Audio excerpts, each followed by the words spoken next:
tertangkapnya kepala BGN ini bukan sesuatu yang biasa menurut saya. Tapi pada umumnya di bawah sadar kita itu kan kamu nggak selamat kalau nggak dekat kekuasaan gitu. Iya. Ini Kamu akan selamat kalau Nah, kamu dekat kekuasaan. Saya menduga Pak Prabowo ini kemudian menemukan informasi atau bukti yang valid tentang BGN, tentang Dadan dan kawan-kawan. Saya menduga ketika memperoleh informasi itulah kemudian Pak Prabowo tegas menyampaikan bahwa ini harus diusut, udah nggak benar nih. Memberantas korupsi itu juga harus dipimpin langsung oleh presiden. Jadi panglimanya itu harus presiden.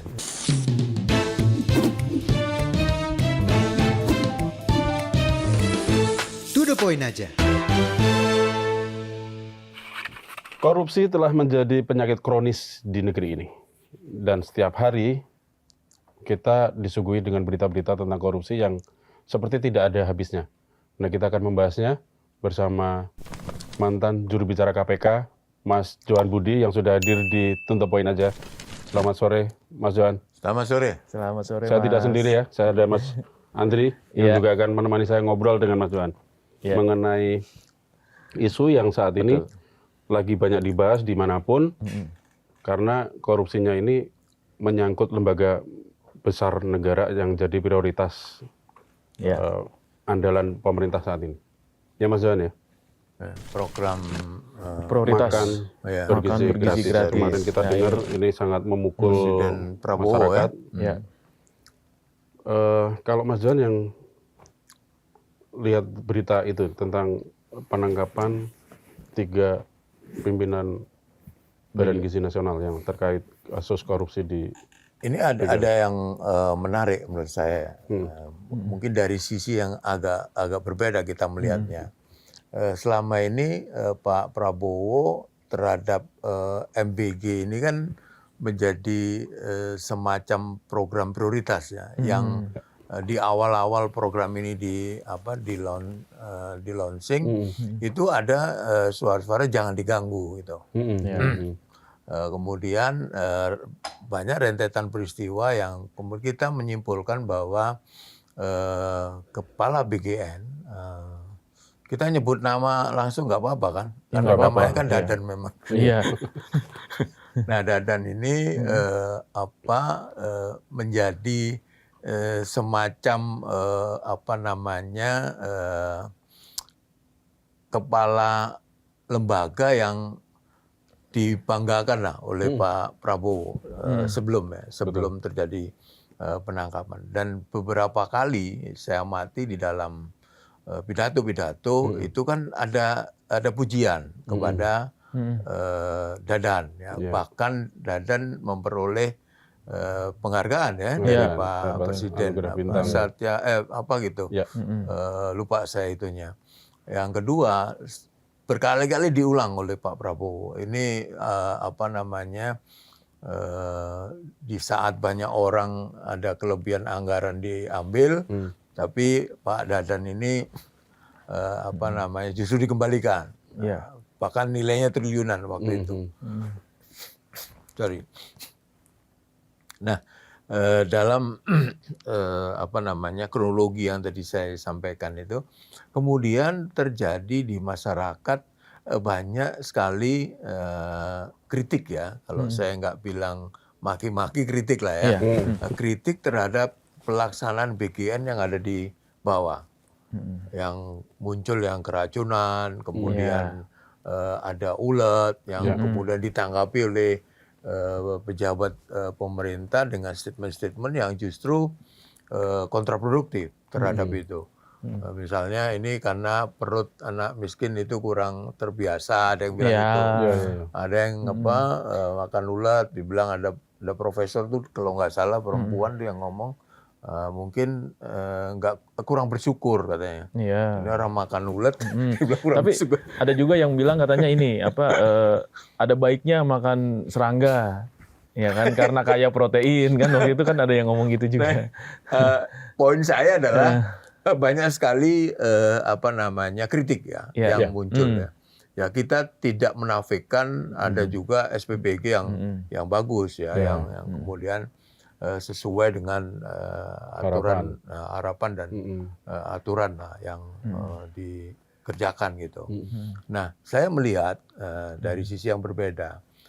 Mungkin ketika sudah banyak kritik, orang sudah banyak mengungkap kemudian muncul isu-isu bahwa untuk dapat satu SPPG harus ada bayar gitu kan. Itu kan masih isu-isu waktu itu. Nah, kemudian saya menduga Pak Prabowo ini kemudian menemukan informasi atau bukti yang valid gitu tentang BGN, tentang Dadan dan kawan-kawan. Ingat nggak ketika Pak Prabowo menyampaikan saya Kepala BPKP Yusuf Ateh waktu itu kan ketemu, dia menyampaikan tuh ada orang dekat saya yang ini tuh sambil gemetar kayaknya kata Pak Prabowo ini di itu. Orang belum menduga, tapi saya udah menduga jangan-jangan Kepala BGN ini kan karena udah terlalu banyak informasi yang menyebar di dataran media sosial ya. Tentu belum tentu benar ya tapi kalau misalnya informasi itu dari BPKP misalnya tentu basisnya adalah data dan fakta ya, yang dia temukan karena BPKP kan auditor. Nah, saya menduga ketika memperoleh informasi itulah kemudian Pak Prabowo tegas menyampaikan bahwa ini harus diusut, udah nggak benar nih gitu. Sehingga kemudian kejaksaan masuk di sana. Nah ini kejaksaan yang sekarang ini juga agak berbeda menurut saya. Sekarang kan banyak kasus-kasus besar justru ditangani oleh kejaksaan. Ya. Nah Jaksa Agung yang sekarang ini ya, yang di pemerintahan Pak Jokowi juga sama. Dulu ingat nggak yang Kejaksaan Agung menangkap Menteri Kominfo? Iya. Ingat nggak? Itu kan agak sedikit sedikit aneh kalau kita melihat kejaksaan zaman dulu gitu. Kira-kira gitu. Iya, betul. Ya kan? Jaksa Agung, anak buahnya presiden, menteri juga anak buahnya presiden. Sehingga kalau KPK yang nangkep kan udah biasa. Iya. Dulu tapi. Iya, dulu nih. Dulu. Ini kita ngomong dulu ya? Iya, kita ngomong dulu. Ya. Itu kan dulu KPK kan nangkep menteri, nangkep anggota DPR itu hal yang biasa. Publik itu udah maklum gitu. Tapi begitu kejaksaan menangkap seorang menteri, itu ada pertanyaan tapi yang ke arah positif lah. Oh ini agak beda ini. Saya nggak tahu ya Jaksa Agungnya itu apakah ketika menangkap Menteri Kominfo itu lapor dulu ke presiden atau tidak. Tapi yang pasti ini kan butuh keberanian. Jadi dari seorang Jaksa Agung ya. Dan itu kemudian menjadi ramai ya. Nah, kita masuk juga ke BGN. Ini kan kejaksaan Jaksa Agung yang sekarang yang sama ketika itu juga menetapkan tersangka kepala BGN melakukan penggeledahan dan ini nggak main-main menurut saya karena persepsi yang muncul di publik kepala BGN itu kan dekat dengan Presiden Prabowo. Betul. Jadi ada dua. Jadi Pak Prabowo memang memperoleh informasi yang fix gitu ya, kemudian meminta kejaksaan untuk kemudian memerintahkan kejaksaan atau kejaksaan sudah dapat banyak info, kemudian kejaksaan lapor Pak Prabowo, bisa juga begitu, tapi kita nggak tahu. Tapi poinnya adalah ini dugaan saya Pak Prabowo baru mengetahui bagaimana kelakuan aslinya si Dadan ini. Nah Dadan mungkin juga ini salah kemungkinan karena kita kan nggak tahu aslinya ya.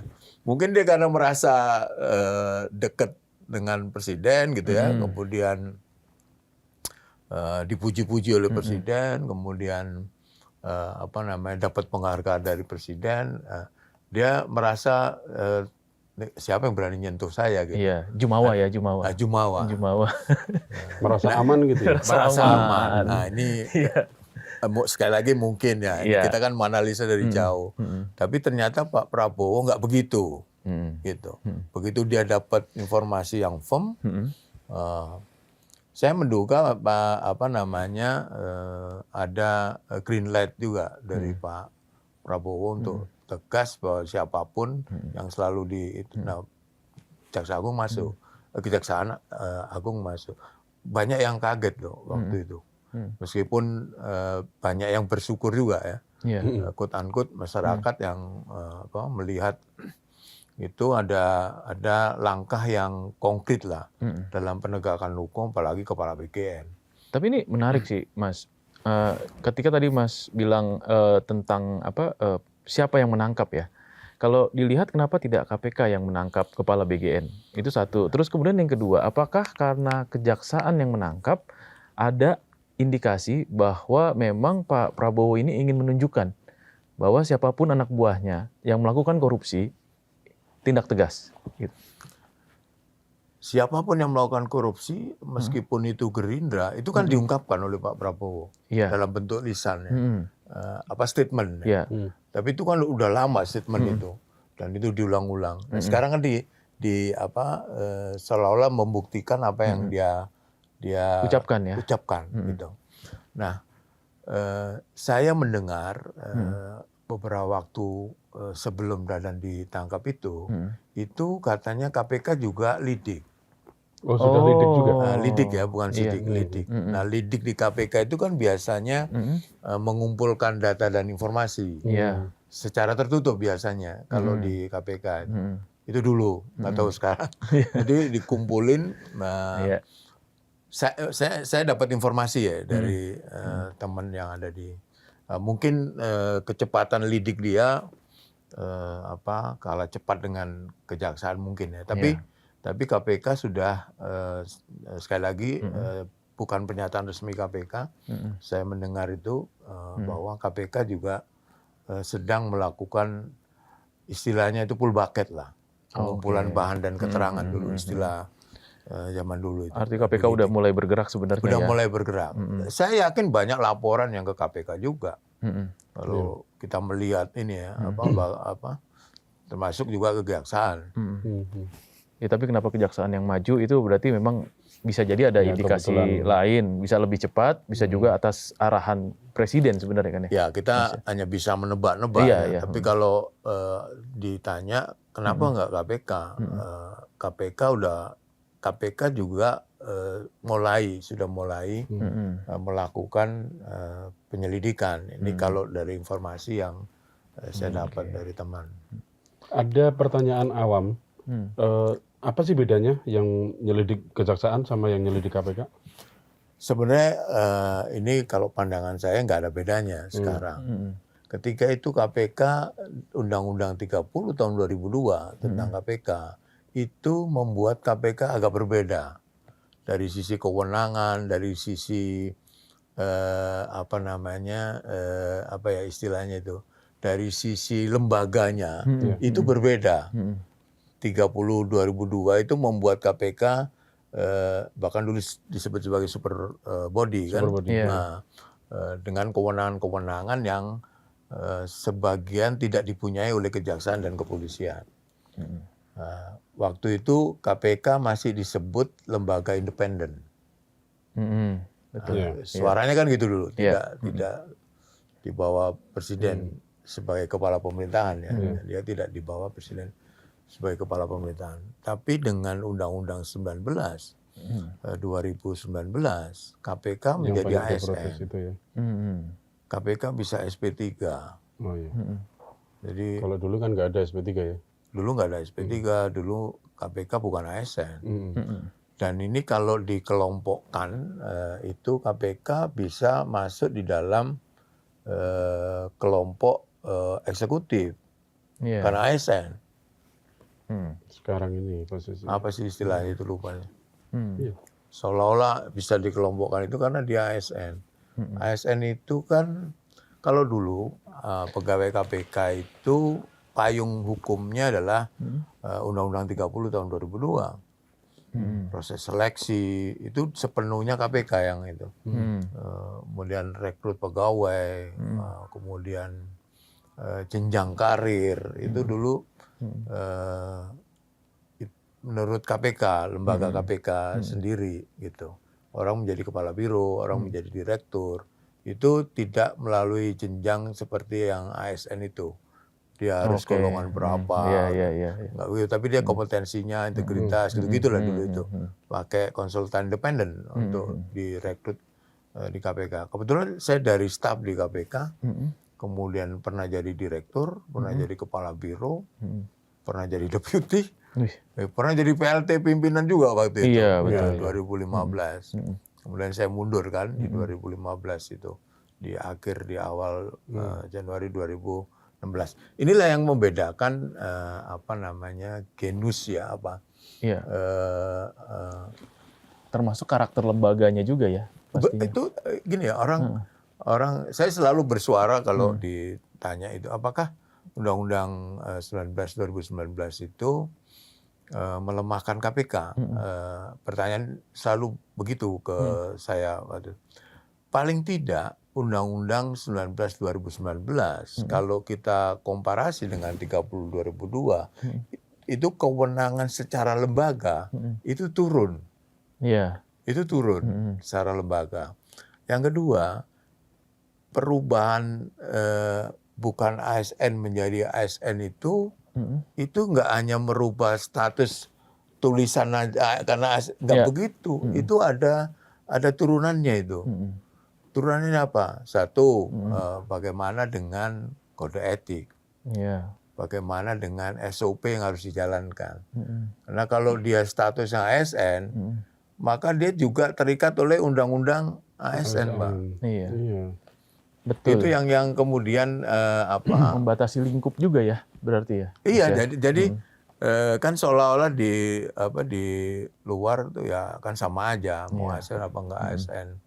Tapi bukan soal KPK berani atau tidak, itu bukan tergantung di ASN atau tidak kalau soal keberanian ya. Tergantung yang ada di KPK berani apa tidak.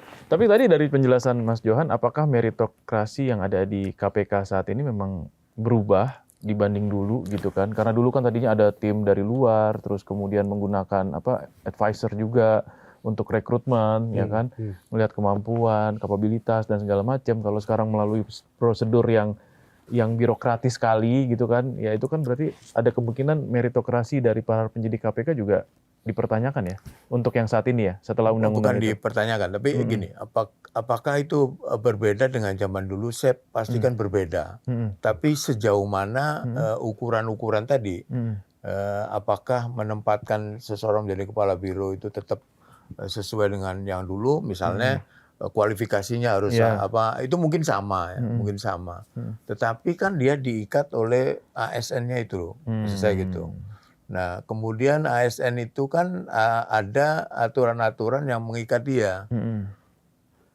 Sekarang pertanyaan awam ya, kalau dulu polisi, jaksa itu sifatnya kontrak, quote-unquote ya. 4 tahun, zaman saya dulu ada di sana, 4 tahun, kemudian 2 tahun dia diminta pilihan. Tetap di KPK atau kembali ke instansi. Nggak hanya polisi, jaksa juga, kemudian juga penyelidik juga yang dari BPKP, ada dari Kementerian Keuangan, itu juga dikasih pilihan itu ketika itu.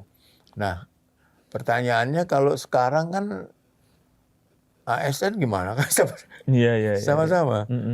Atau bagaimana jenjang karirnya polisi dan jaksa di sana dan BPKP? Dia ngikut siapa? Iya. Ya, kayak pangkat misalnya bintang 1, kombes. Iya. Dan sekarang kan masih hampir sama dengan dulu kan. Ya, ada yang dipindah ketika direktur penyidikan yang baru masuk dari polisi, kemudian yang di KPK kembali berkarir di kepolisian. Padahal kan statusnya sama kan, Iya, iya. seharusnya statusnya sama. Tapi apa namanya? Kalau seleksinya saya kira masih sama ya, maksudnya kualifikasi yang dibutuhkan untuk jadi direktur itu mungkin sama. Kalau yang tapi tadi prosesnya disebut nggak berbeda. secara kelembagaan turun di mananya? Ya itu tadi kewenangan-kewenangan tadi yang saya sampaikan. Apa namanya? Gini, KPK dulu itu mungkin ditanya ke KPK, saya juga nggak tahu sekarang ya, apakah KPK dulu itu kan supervisor terhadap lembaga lain, Iya. melakukan supervisi ke kejaksaan dan kepolisian. Kemudian juga monitoring. Itu di Undang-Undang 30 2002 ya, Jadi monitoring. dulu ada kasus yang Jadi itu kan? kalau itu bisa mengambil alih kasus yang ada di kejaksaan dan Iya.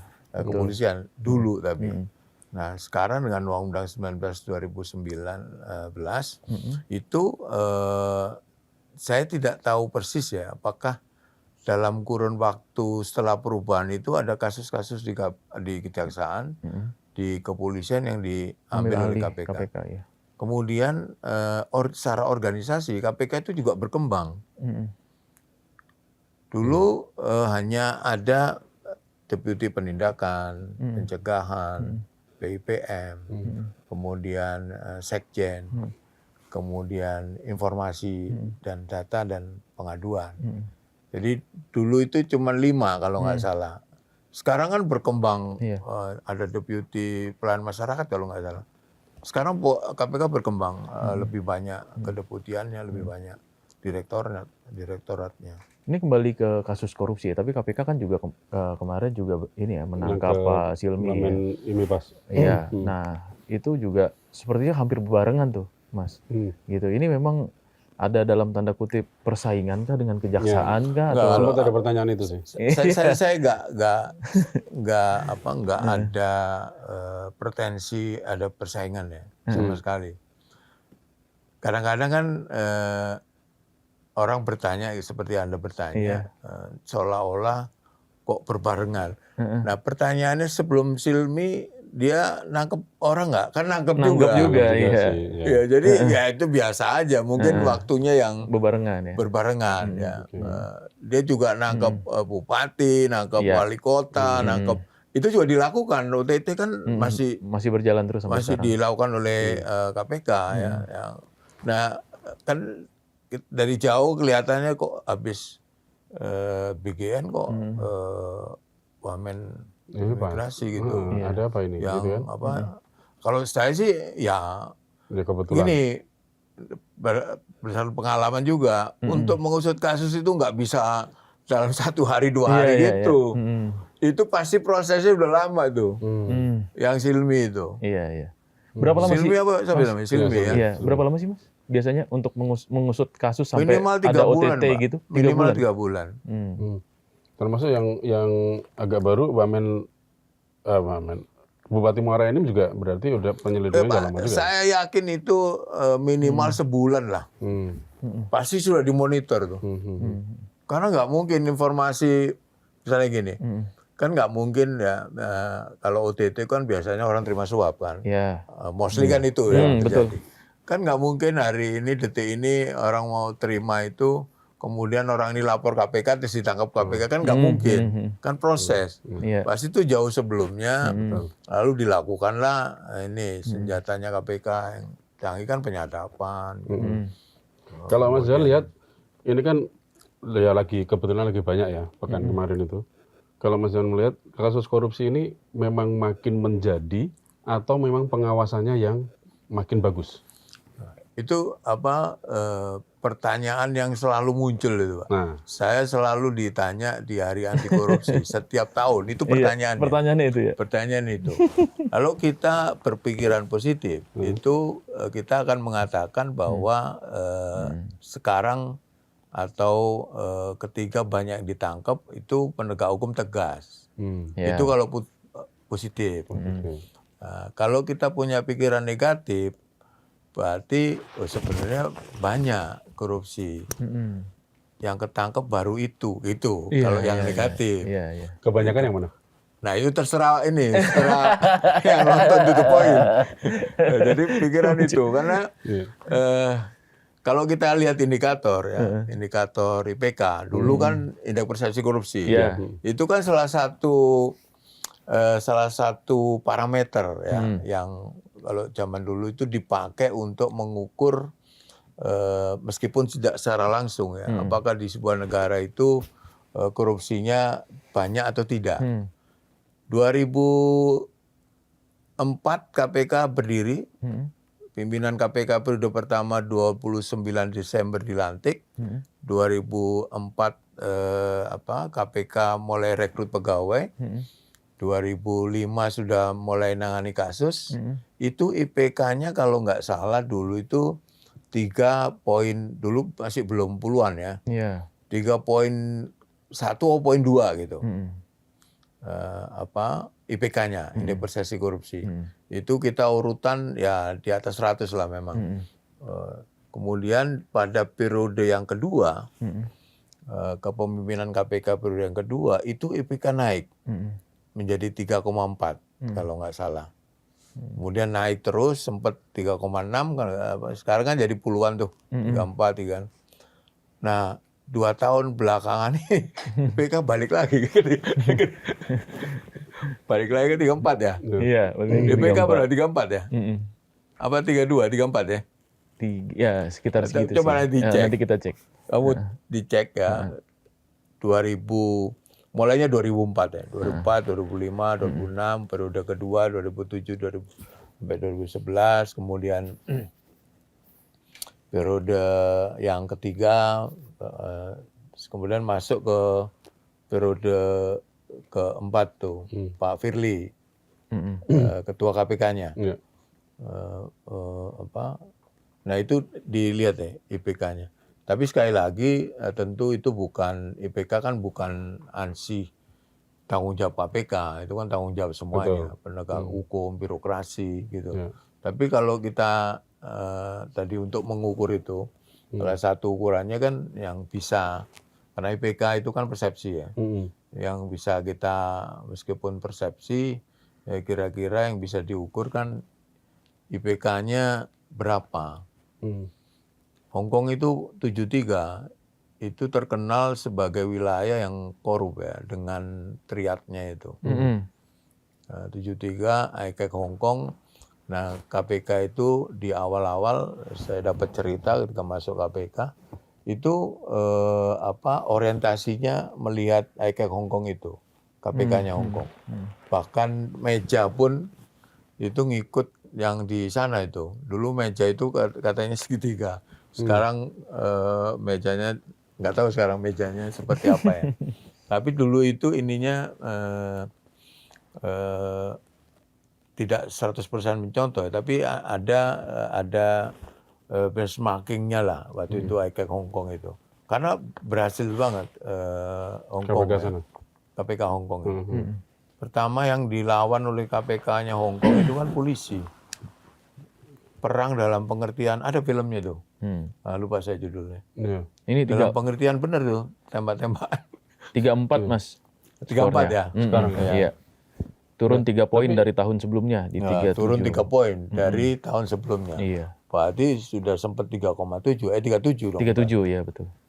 Ya, tapi memang kemungkinannya kayaknya memang yang kedua tadi ya. Jadi memang sebenarnya memang banyak yang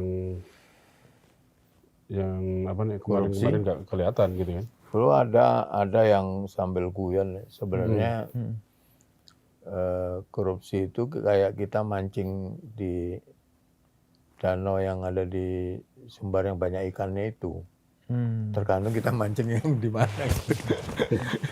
Iya. Apa tuh ikan bili-bili itu kan banyak banget tuh di itu. Terus ada lagi juga yang guyonannya gini.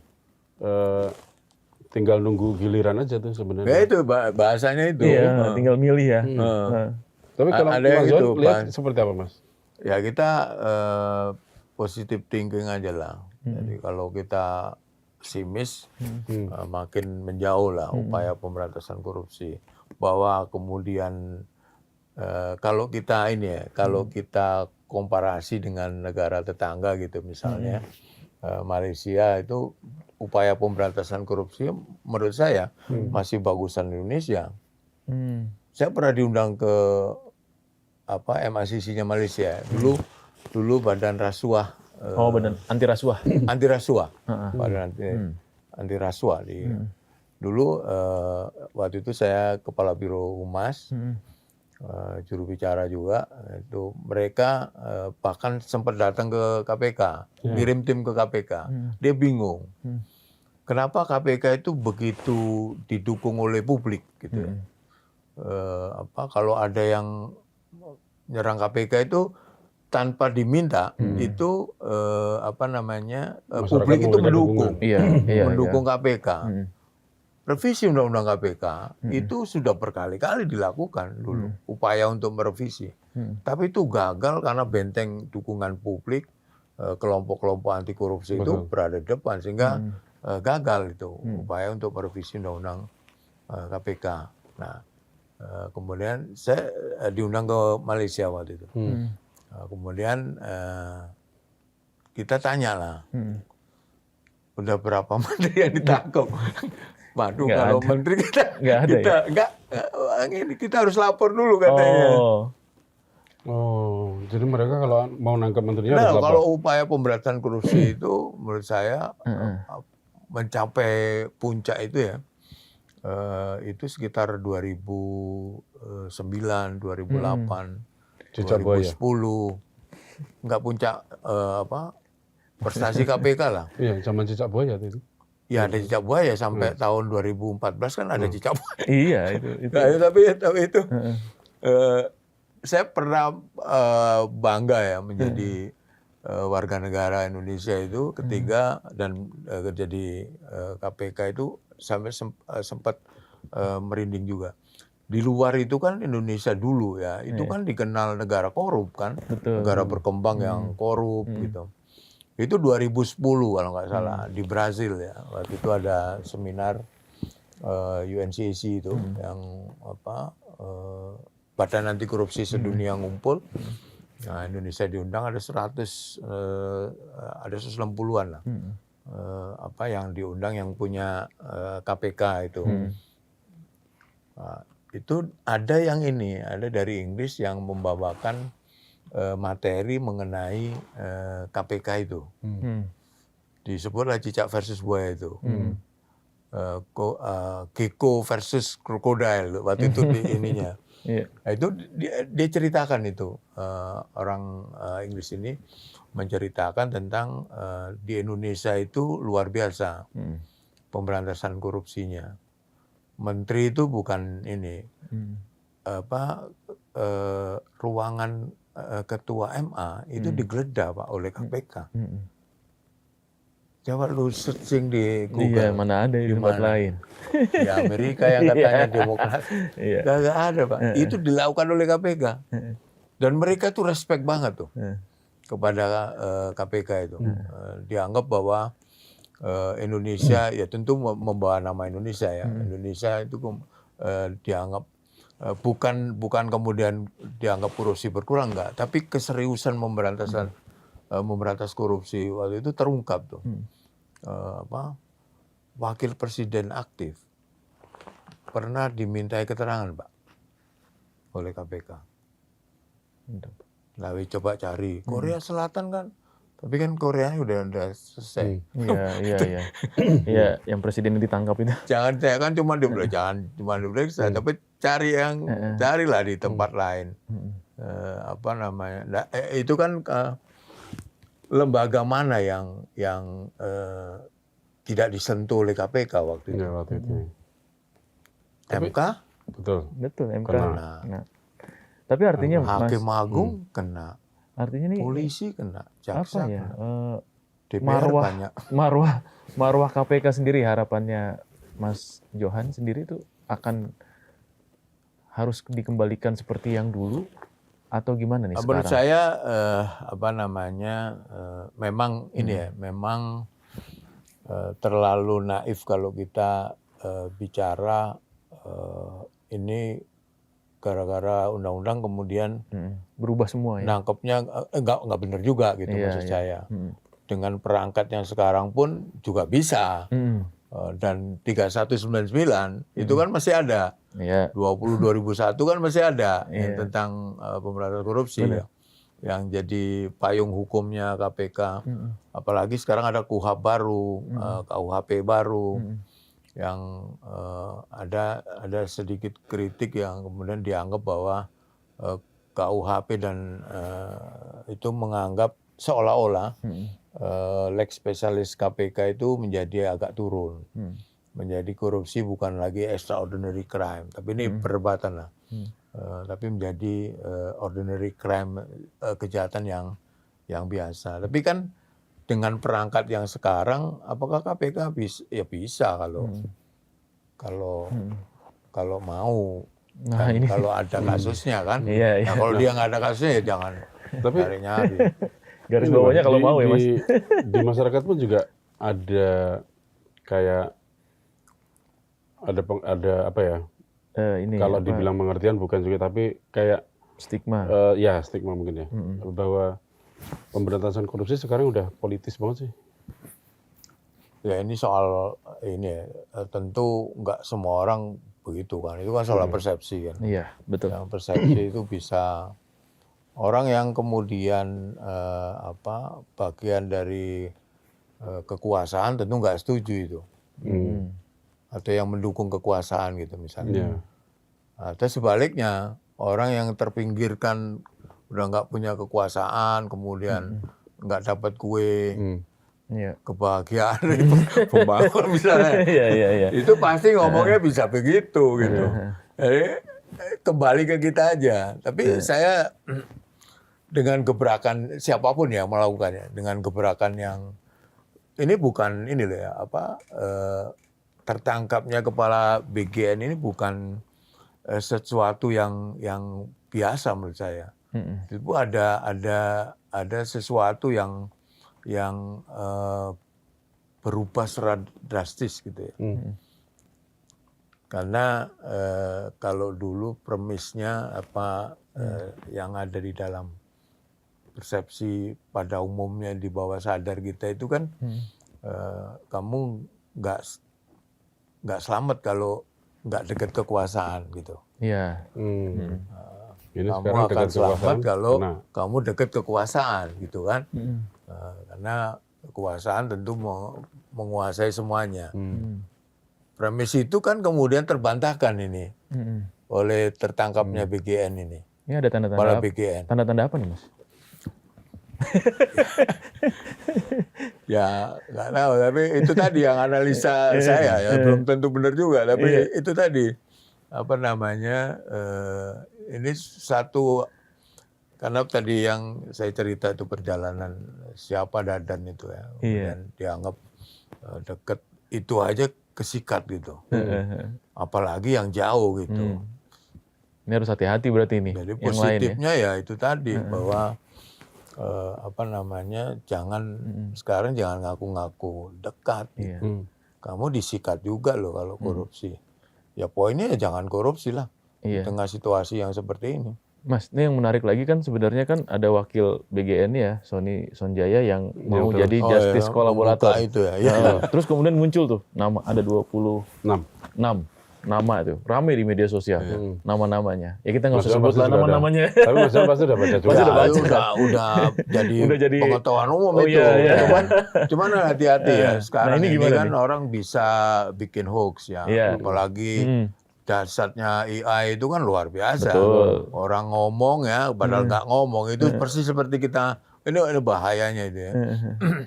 Ya saya nggak tahu itu benar atau tidak. Tapi kalau soal Sony bicara akan jadi justice kolaborator kan memang dia menyampaikan. Kemudian muncullah nama-nama itu. Benar nggak? Ya saya nggak tahu karena saya nggak ikut dalam menyelidiki itu. Saya nggak tahu, tapi ya nanti tergantung kejaksaan lah gimana hasil dari penyelidikan yang dia lakukan. Saya menduga itu akan melebar memang. Tapi kalau di kasus korupsi terus jadi justice kolaborator itu di sisi lain juga ada anggapan bahwa cari aman doang nih dia jadi justice kolaborator biar hukumannya mungkin nanti diringankan atau apa. Iya. Tapi Benar nggak sih Mas? memang seperti itu? ada kalau dia Atau nggak ngajak temen itu? Ya, kalau ngajak teman. justice kolaborator itu memang ada apa istilahnya itu ya, ada penghargaannya dari Oke. hukuman itu ada memang. Keringanan Agak-agak. hukuman. Keringanan. Agak-agak diringankan gitu ya. Ada. Tapi ini justice kolaborator itu harus mengungkap semuanya. secara keseluruhan. Nggak cuman karena dia benci sama A kemudian dikait-kaitkan ya. Dan harus ada buktinya juga. Iya. Kan nggak bisa itu. Tapi saya yakin kejaksaan pasti melebar itu nanti maksudnya. Nggak hanya Konon kan memang sudah dituangkan dalam BAP-nya kan. pengakuan Iya. itu kan kita baca di medsos. Kita kan nggak tahu sebenarnya seperti apa. Iya. Kan BAP itu hanya pengacara sama penegak hukum yang punya, Iya. sama si tersangka. Nah, kita nggak tahu lah itu. Jangan berandai-andai lah. Tapi kita berharap itu dibongkar lah. Saya kira harapan banyak orang lah kejaksaan, Kejaksaan Agung untuk membongkar lingkaran bawah, lingkaran tengah. Kalau ada lingkaran atas ya lingkaran atas. Nggak tahu siapa itu. Secara keseluruhan gitu ya, supaya lebih terbuka ini sebenarnya. Apalagi ini kan program prioritas ya. Nah kita juga berharap sama sih Mas, seperti itu gitu ya. Mudah-mudahan memang benar-benar terbongkar nih kasusnya. Iya. Tapi menurut saya penegakan hukum memberantas korupsi itu harus menimbulkan apa yang disebut dengan deterrent effect. Oke. Harus ada efek jerah gitu. Betul. Yang kedua, memberantas korupsi itu juga harus dipimpin langsung oleh presiden. Jadi panglimanya itu harus presiden. Ini langkah yang perlu diapresiasi ya. Kepala BGN yang capnya itu adalah dekat dengan presiden. Iya. Itu pun disikat gitu. Itu positifnya lah. Iya. Disikat yang kemudian saya yakin ini pasti ada deterrent effect-nya, dampaknya. Kepada siapa ya, kepada orang-orang yang aku dekat dengan presiden, kemudian itu ternyata juga bisa kena juga ya. Gitu. Termasuk orang yang ada nama-namanya di listnya Sony Sonjaya juga kemungkinan juga udah deg-degan kali ya. Gini Pak. Kita jangan memastikan dulu Iya. bahwa itu adalah catatannya Sony. Iya. Kita nggak tahu. Ini harus nih. Sekarang tuh zaman ada Iya. luar biasa lah di medsos. Kita harus hati-hati lah. Betul. Dan banyaklah berdoa dan istighfar nih, karena saya Muslim kan. Banyak berdoa dan istighfar. Karena kita nggak tahu kapan datangnya. Iya betul.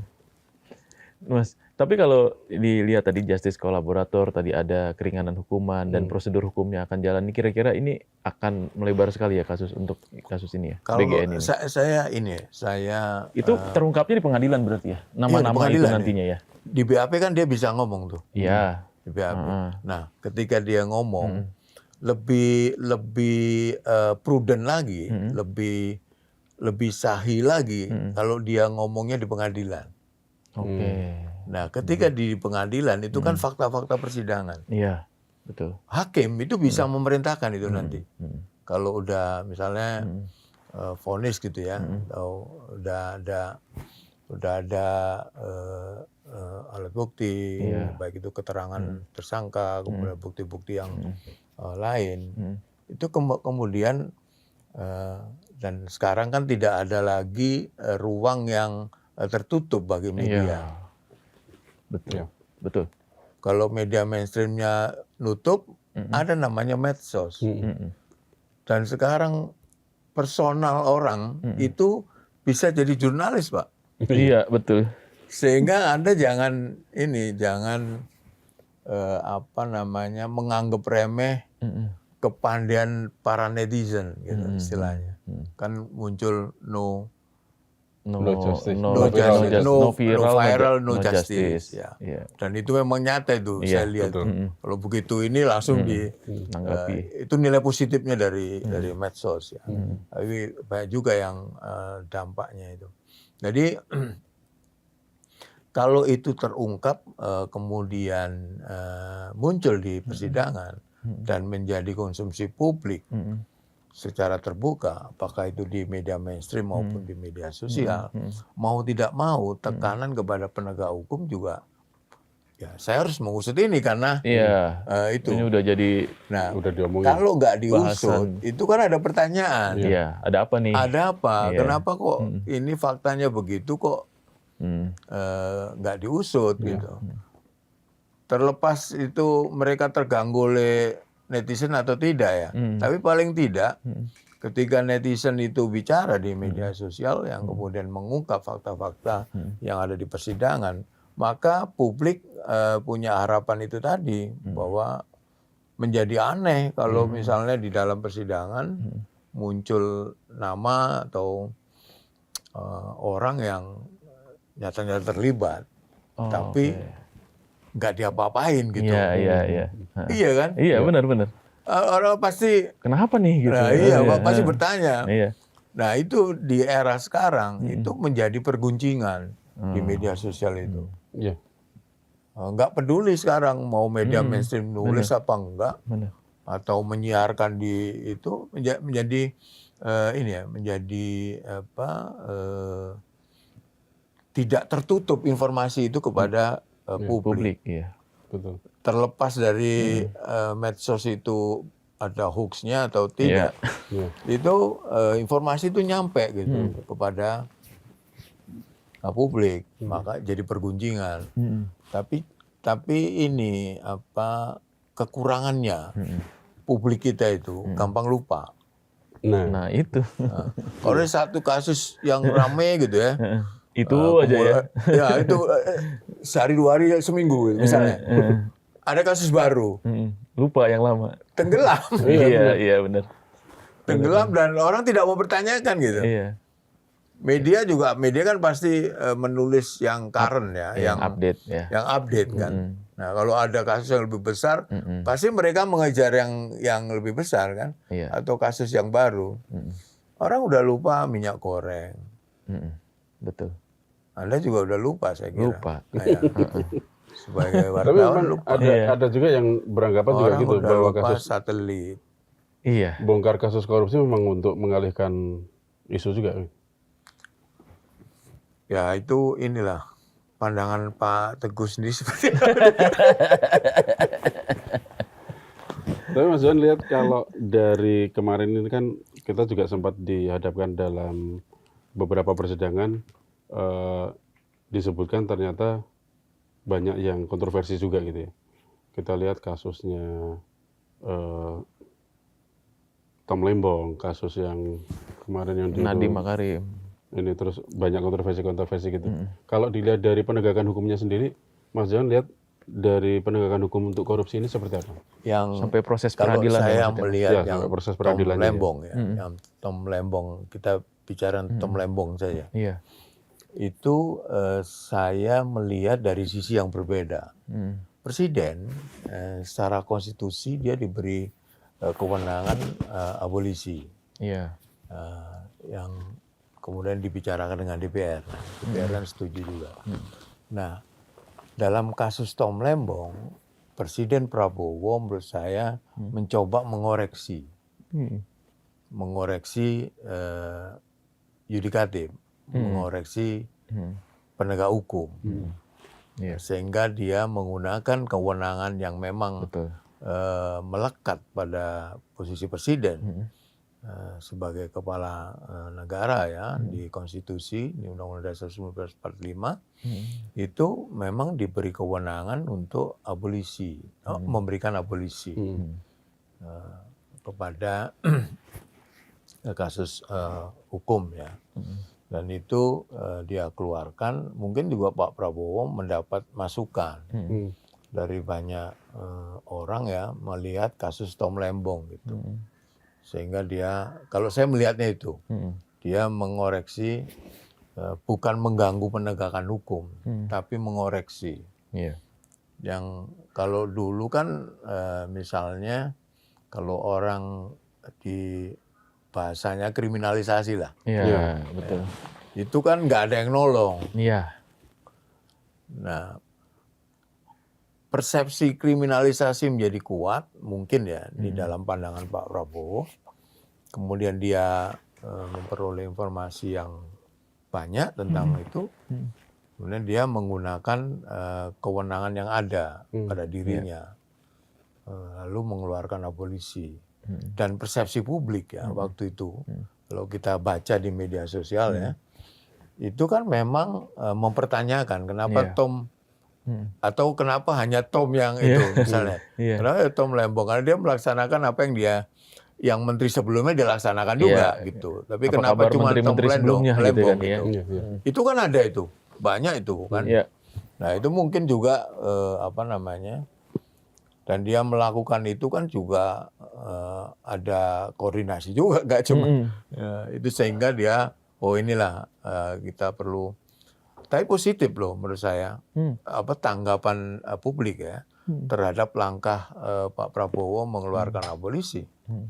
Karena dia, kalau menurut saya itu adalah langkah untuk quote-unquote mengoreksi dengan kewenangan yang dipunyai oleh Pak Prabowo. Saya nggak ngomentari yang lain ya, tapi abolisi ini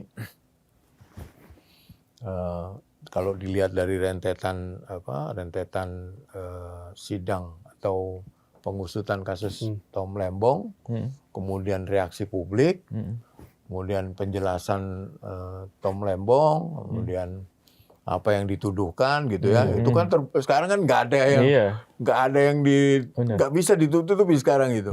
Sekarang tuh zamannya dan real time ya, real time dalam pengertian gini, peristiwa detik ini itu juga akan diketahui oleh semua orang detik itu juga. Detik itu juga, benar. Kalau dulu kan kita nunggu berita besoknya. Sekarang streaming YouTube udah langsung live itu, iya. real time ya kejadiannya.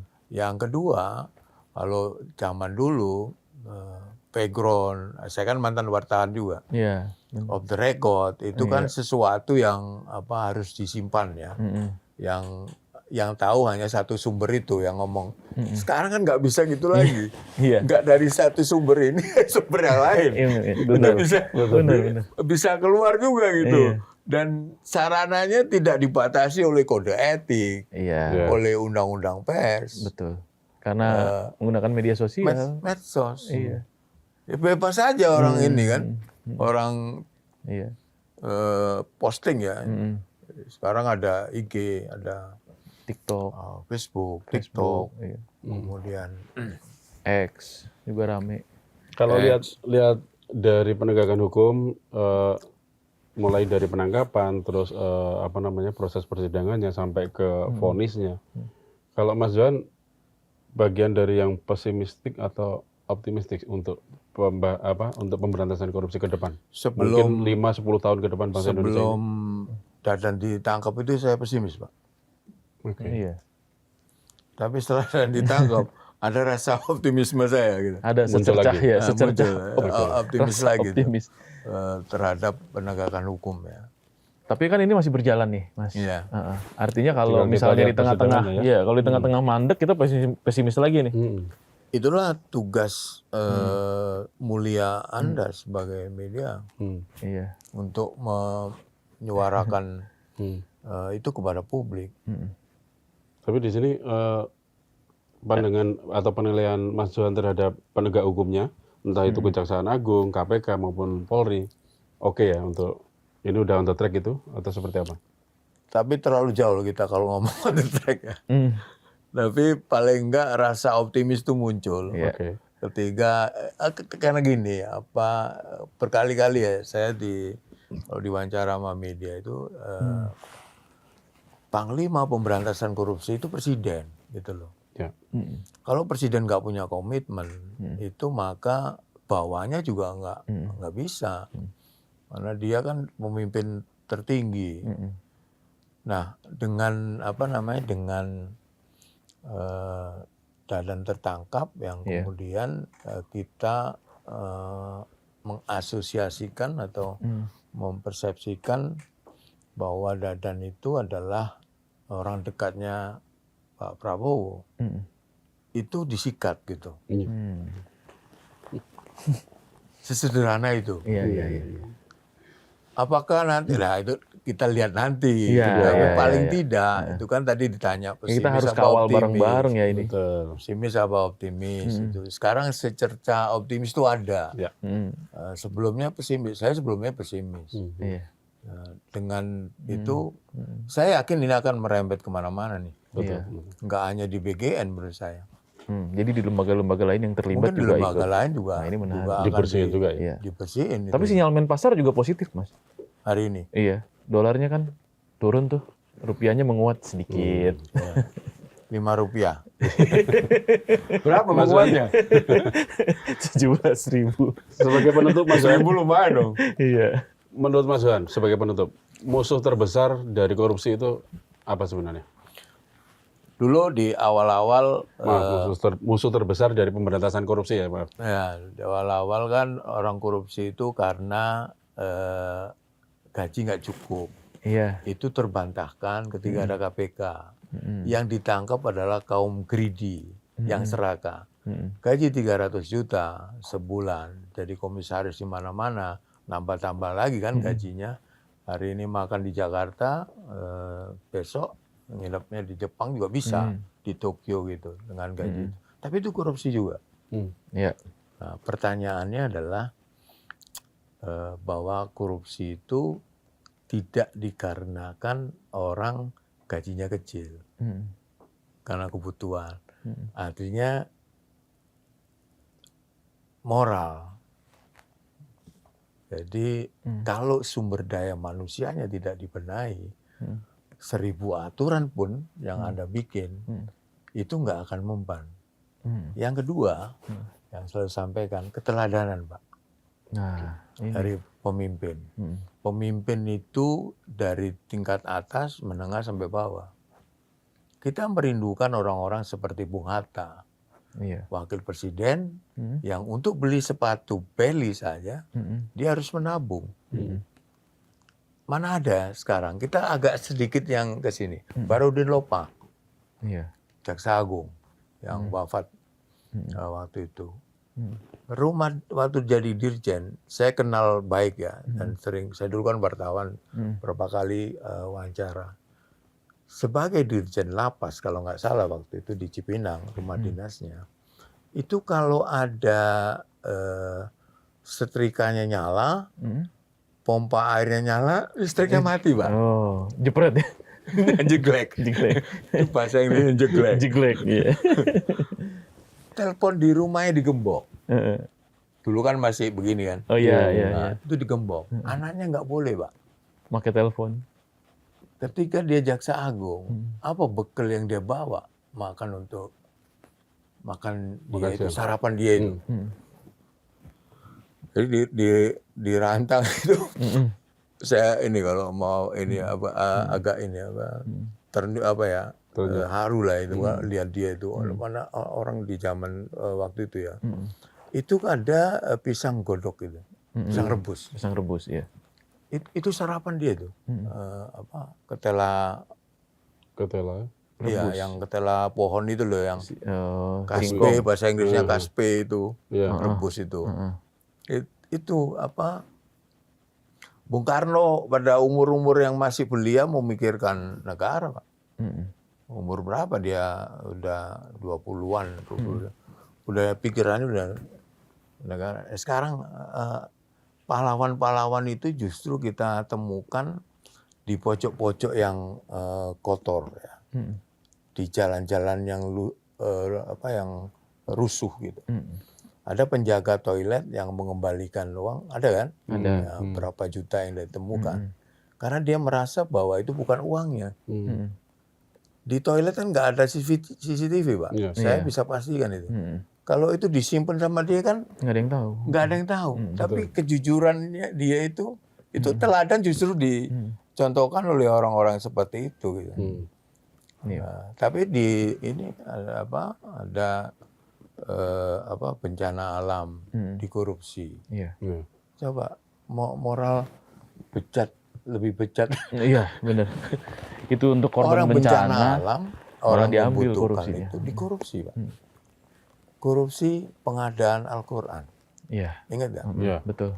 Al-Quran itu kan wilayah suci, Pak. Iya. Betul. Masih dikorupsi ya. Kementerian Agama itu, Pak. Yang setiap hari harusnya ngomong soal moral, soal integritas. Korupsi, Pak. Itu loh. Iya. Nah, yang kedua keteladanan. Oke. Kalau keteladanan itu semakin hilang, maka akan semakin jauh lah kita melihat korupsi ini bisa diberantas di Indonesia.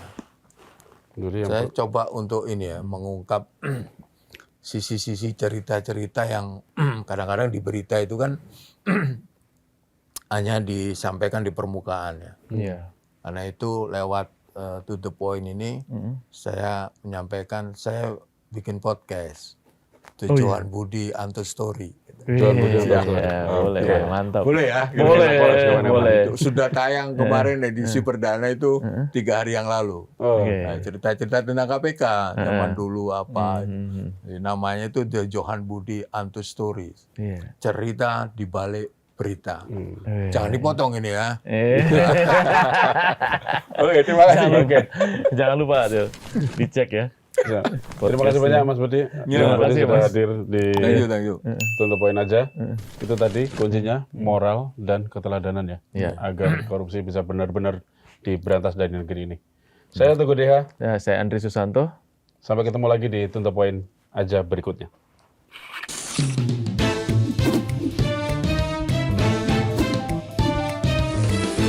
To the point aja.